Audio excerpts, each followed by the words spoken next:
بسم اللہ الرحمن الرحیم۔ السلام علیکم۔ آپ کیسر خان یوٹیوب چینل دیکھ رہے ہیں۔ پاکستان کی سیاست میں ایک جو تبدیلی جس کے بارے میں ہمیں گمان تھا کہ فروری میں یہ ہوگا، وہ کچھ ہوتا نظر آ رہا ہے۔ اس میں جو پہلا پوائنٹ ہے وہ یہ ہے کہ پی ٹی آئی کا پارلیمنٹ کے مشترکہ اجلاس میں شرکت کا فیصلہ۔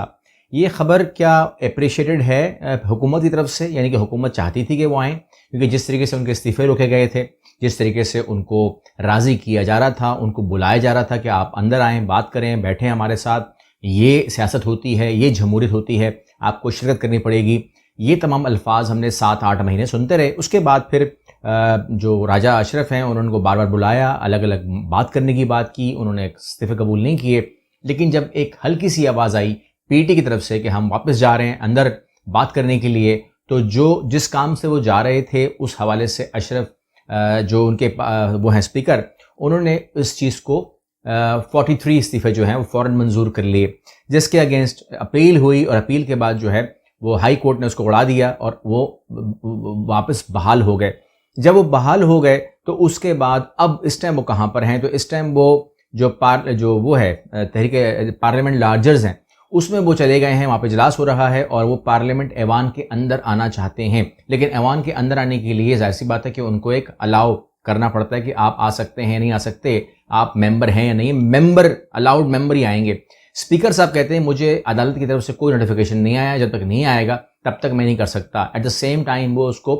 روکنے کے لیے، اسٹے لینے کے لیے قانونی ماہرین سے مشاورت کر رہے ہیں کس طریقے سے بھی آپ ان ارکان کو روکیں۔ اب اس ارکان کو روکنے کی بات کیا ہو رہی ہے؟ ایک تو جو اپوزیشن لیڈر ہے راجہ ریاض، وہ ان کے خطرہ ہے کہ وہ ہٹ جائیں۔ دوسری خطرہ یہ ہے کہ جو تحریک عدم اعتماد ہے، جس کے بارے میں ہم آپ سے بات کر رہے تھے کہ تحریک عدم اعتماد ہی آئے گی اگر یہ اندر جائیں گے تو ہماری اطلاعات یہ ہیں، جو ہماری جہاں تک بات ہوئی ہے، انہوں نے کہا کہ ہمارا مین مقصد جو ہے وہ اپوزیشن کو ہٹانا ہے، وہاں سے جو اس ٹائم بیٹھے ہوئے ہیں ان کو وہاں سے ہٹا کر تو تحریک عدم اعتماد پیش کرنا ہے، کیونکہ پی ٹی آئی کا یہ خیال ہے کہ اس ٹائم تحریک عدم اعتماد کے اندر جو پرائم منسٹر آف پاکستان ہے وہ اپنی مطلوبہ نمبرز حاصل نہیں کر پائیں گے، اور اگر وہ نہیں کر پائیں گے تو پھر وہ جو باہر بیٹھ کے ٹائم ضائع کیا پی ٹی آئی نے، میری طرف سے تو یہی ہے کہ ٹائم ضائع کیا انہوں نے، ان کو ایک دن بھی باہر نہیں رہنا چاہیے تھا، کیونکہ ایک پاور آپ کے پاس ہوتی ہے اس کو آپ یوٹیلائز کرتے ہیں، اپنی پاور کو سرنڈر کر کے سڑک پر جانے کا کوئی مطلب نہیں تھا، انہوں نے کیا، ان کی مرضی تھی، لیکن آج اگر دیر آئے درست آئے بھی ہو رہی ہے تو ٹھیک ہے، وہ اپنا اچھا کام کر رہے ہیں۔ دیکھتے ہیں کہ اب جو چیز ہونے لگی ہے وہ کس طریقے سے کارآمد ہوگی، لیکن اس کے ساتھ جڑی کچھ چیزیں آپ سے شیئر کر دوں تاکہ آپ کے علم میں آ جائیں کہ صورتحال کیا ہے۔ یہ آپ دیکھ رہے ہیں چہرہ، اس ٹائم یہ جو آپ دیکھ رہے ہیں چہرہ، یہ اسحاق ڈار ہیں، آپ کے وزیر خزانہ ہیں، ان کے ساتھ جو ہے ایک بہت بڑی پوسٹ کے صاحب جو ہے وہ کھڑے ہوئے ہیں، جو سپورٹ کر رہے ہیں مریم نواز کو، سپورٹ کر رہے ہیں وزیر خزانہ کو، حالانکہ ان کا وزارت خزانہ سے کوئی تعلق نہیں ہے، لیکن نون لیگ کے سپورٹر کے طور پہ یہاں پہ کھڑے ہوئے ہیں۔ ڈائریکٹ انہیں نہیں پتا معیشت کا، لیکن جن کو پتہ ہے ان کے چہرے کے تاثرات جو ہے وہ کچھ بیان کر رہے ہیں، کیونکہ کہتے ہیں کہ آپ کے جو چہرے کے تاثرات ہوتے ہیں وہ بہت کچھ بیان کر دیتے ہیں۔ لیکن خبر انہیں لگائی ہے کہ آئی ایم ایف سے آج فائنل راؤنڈ ہے، اچھی خبر دیں گے، اچھی خبر آئی ایم ایف سے پاکستان کے لیے، پاکستانی عوام کے لیے یہ بالکل ہی ایک ڈیفرنٹ اینگل ہے، کیونکہ پاکستان کی عوام کے لیے اچھی خبر ممکن نہیں ہے، کیونکہ اگر آپ کی ڈیل ہوگی آئی ایم ایف سے تو پاکستانی عوام کے اوپر مہنگائی کا بوجھ بڑھے گا، تو اچھی خبر نہیں ہو سکتی ہے عوام کے لیے۔ ہاں اچھی خبر ہو سکتی ہے ریاست کے لیے کہ اب جو چیزیں ہونے لگیں وہ نہیں ہوں گی اور پیسہ ملے گا، تمام چیزیں آئیں گی، لیکن اس کا جو خمیازہ ہے وہ عوام کے اوپر ہی، اور میرا خیال ہے صرف عوام کے اوپر ہی آئے گا، کیونکہ جب کل جو چیزیں ہو رہی تھیں انہوں نے کہا کہ جی کل انہوں نے ہم سے ڈیٹیل مانگی ہے تمام لوگوں کے ٹیکس کے بارے میں، تمام چیزوں کے بارے میں، تو انہوں نے کہا کہ عدلیہ کو اور فوج کو چھوڑ کر کے تمام لوگوں کے ٹیکس، تو تمام لوگ کون ہے؟ پھر عوام رہ گئی پھر پیچھے، تو عوام کو کہتے ہیں جمع کروا دیں آپ، باقی تمام چھوڑ دیں۔ تو بہت کچھ ہوگا، یا جو کچھ بھی ہوگا، یا آئی ایم ایف کی وجہ سے جو کچھ بھی لاگو ہوگا، یقیناً وہ ہوگا تو ہوگا پاکستانی عوام پہ ہوگا، اور پاکستانی عوام کے اوپر جب ہوگا تو اس کے بعد کیا ہوگا؟ تو اس کے حوالے سے اجلاس بیٹھ گیا ہے، اور الیکشنز میں پارٹی کو مہنگائی بہا لے جائے گی، نون لیگی ارکان نے وزیر اعظم کو بتا دیا، جو میں آپ سے بھی بات کر رہا تھا، یہ خبر اس سے جڑی ہوئی ہے کہ جب انہوں نے اجلاس کیا، ایک صاحب نے سر پکڑا ہوا ہے، وہ کیا کہہ رہے ہیں؟ وہ کہہ رہے ہیں کہ آپ الیکشن میں جائیں گے تو آپ جیت نہیں سکتے، کیونکہ عوام جو ہے ہمارے گریبان پکڑے گی اور اس کے بعد شاید ہی وہاں سے ہمیں نکلنا نصیب ہو، کیونکہ لوگ جو ہیں غصے میں ہیں، شدید غصے میں ہیں۔ وزیر اعظم سے ملاقات جو عابد رضا ہیں، راؤ اجمل ہیں، رانا مشہود ہیں، انز فاطمہ ہیں، راحیلہ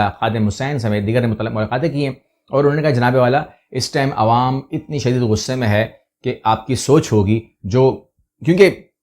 مریم نواز صاحبہ کے بیانات اپنی جگہ جو فرما رہی ہیں کہ عوام کے اندر بڑا اسٹیمنا ہے، بڑی برداشت ہے، اور میں نے آپ کو پہلے بھی کہا ہے، میں دوبارہ کہہ رہا ہوں، نہ تو اسٹیمنا ہے نہ برداشت ہے، کیونکہ انف از انف ہو چکا ہے، اور مہنگائی، ایک تو مہنگائی، اوپر سے عدم دستیابی کا آغاز ہونے والا ہے۔ اگر یہ عدم دستیابی شروع ہوتی ہے تو عوام کے پاس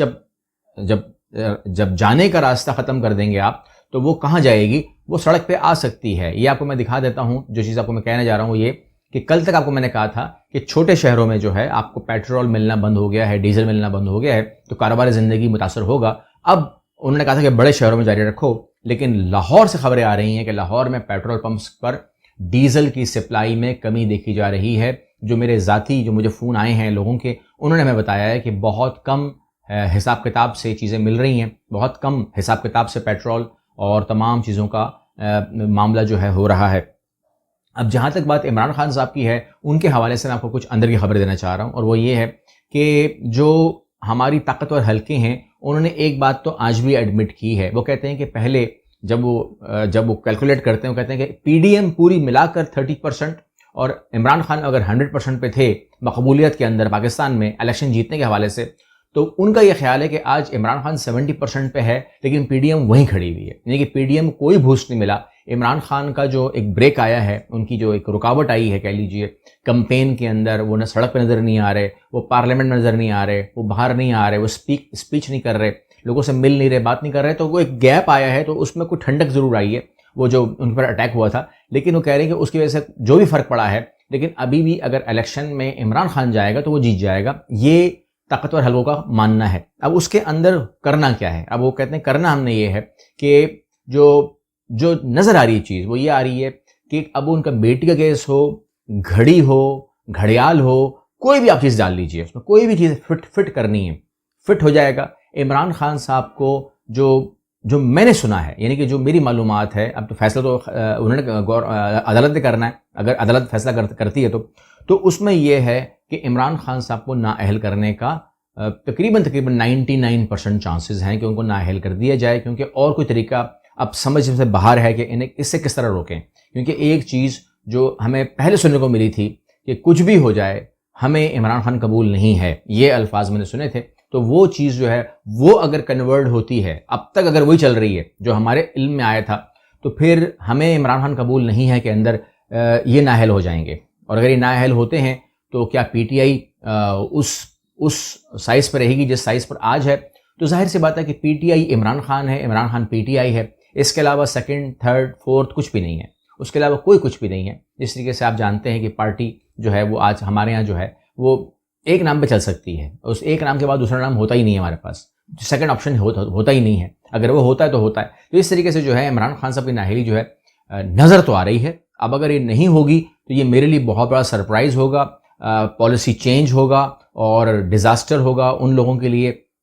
جو لوگ اس آس میں بیٹھے ہوئے ہیں کہ یہ نااہل ہو تو ہماری کچھ سیٹیں جو ہیں وہ نکلیں، اور پھر نکل بھی جائیں گی، کیونکہ پھر جو گورنمنٹ بنے گی عمران خان کے علاوہ وہ ایسی گورنمنٹ ہوگی کہ وہ نہ تیتر، نہ بٹیر، نہ کبوتر، نہ شتر مرغ، وہ بالکل